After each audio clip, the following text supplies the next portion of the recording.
আসসালামু আলাইকুম সুপ্রিয় দর্শক, কেমন আছেন সবাই? আশা করছি ভালো আছেন। আমিও আলহামদুলিল্লাহ ভালো আছি। আমি আজকে আপনাদের কেএফসি স্টাইলে চিকেন ফ্রাই করে দেখাবো।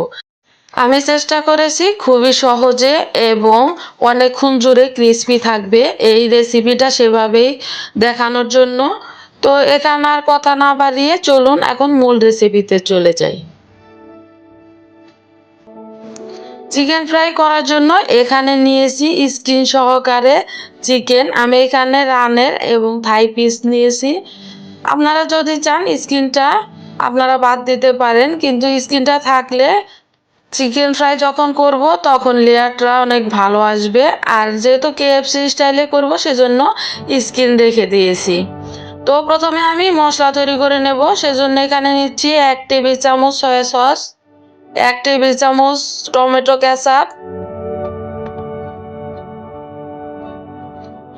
1 চা চামচ দিচ্ছি লাল মরিচের গুঁড়া। আপনারা ঝাল আর লবণটা আপনাদের প্রয়োজন অনুযায়ী বাড়িয়ে বা কমিয়েও নিতে পারেন। 1 চা চামচ দিচ্ছি ধনিয়ার গুঁড়া, 1 চা চামচ জিরার গুঁড়া, আধা চা চামচ দিচ্ছি গরম মশলার গুঁড়া, 1 চা চামচ কালো গোলমরিচের গুঁড়া, দিয়ে দিচ্ছি 1 চা চামচ অরিগ্যানো। অরিগ্যানোটা দিলে এর ফ্লেভারটা খুবই ভালো আসে।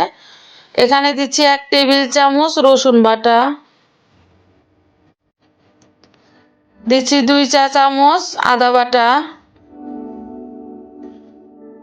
1 চা চামচ লবণ। আপনারা আপনাদের স্বাদ অনুযায়ী লবণটা দিয়ে দিবেন।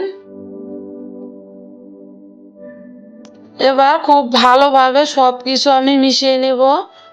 সব মশলাগুলো মেশানো হয়ে গেছে। এখন আমি চিকেনটা এখানে দিয়ে খুব ভালোভাবে একটু সময় নিয়ে মেখে নেব। এই কাজটা কিন্তু অবশ্যই করতে হবে। মাংসের সাথে মশলাটা খুব ভালোভাবে মেখে নিতে হবে। তো আমি আশা করছি আমার এই রেসিপিটা আপনাদের ভালো লাগবে। যদি রেসিপিটা ভালো লাগে তাহলে প্লিজ লাইক, কমেন্ট এবং ফ্যামিলি ফ্রেন্ডসদের সাথে শেয়ার করে দেবেন। আর আমার চ্যানেলে আপনারা যারা একদমই নতুন এখনো সাবস্ক্রাইব করেননি, প্লিজ আমার চ্যানেলটিকে সাবস্ক্রাইব করে আমাকে সাপোর্ট করবেন। তো দেখতেই পাচ্ছেন আমি বেশ কিছুক্ষণ সময় নিয়ে এই চিকেনগুলো মেখে নিলাম। এভাবে মশলার সাথে খুব ভালোভাবে চিকেনগুলো মেখে নিতে হবে। চিকেনগুলো মশলার সাথে মেখে নেওয়া হয়ে গেছে। এখন আমি এগুলো 1 ঘন্টা রেস্টে রেখে দেব। আপনাদের হাতে যদি সময় থাকে তাহলে ওভারনাইট ফ্রিজের নর্মাল চেম্বারে রেখে দিতে পারেন।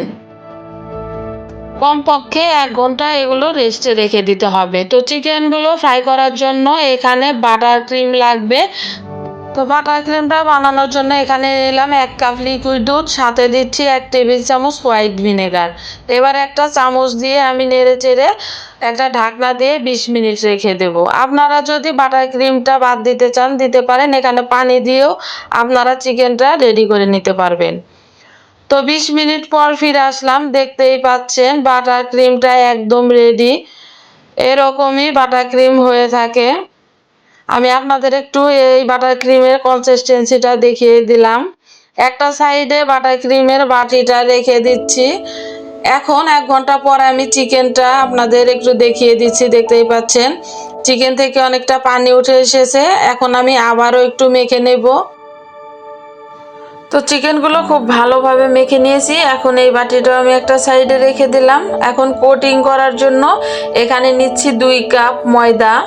এখানে কিন্তু আটা নেওয়া যাবে না, ময়দাটাই নিতে হবে। দিচ্ছি আধা কাপ কর্নফ্লাওয়ার। কর্নফ্লাওয়ারটা আপনাদের হাতের কাছে না থাকলে আতপ চালের গুঁড়াটাও নিতে পারেন। দিচ্ছি 1 চা চামচ লবণ। আপনারা আপনাদের স্বাদ অনুযায়ী লবণটা দিয়ে দিবেন। দিচ্ছি 1 চা চামচ লাল মরিচের গুঁড়া, 1 চা চামচ দিচ্ছি সাদা গোলমরিচের গুঁড়া, 1 চা চামচ দিচ্ছি অরিগ্যানো।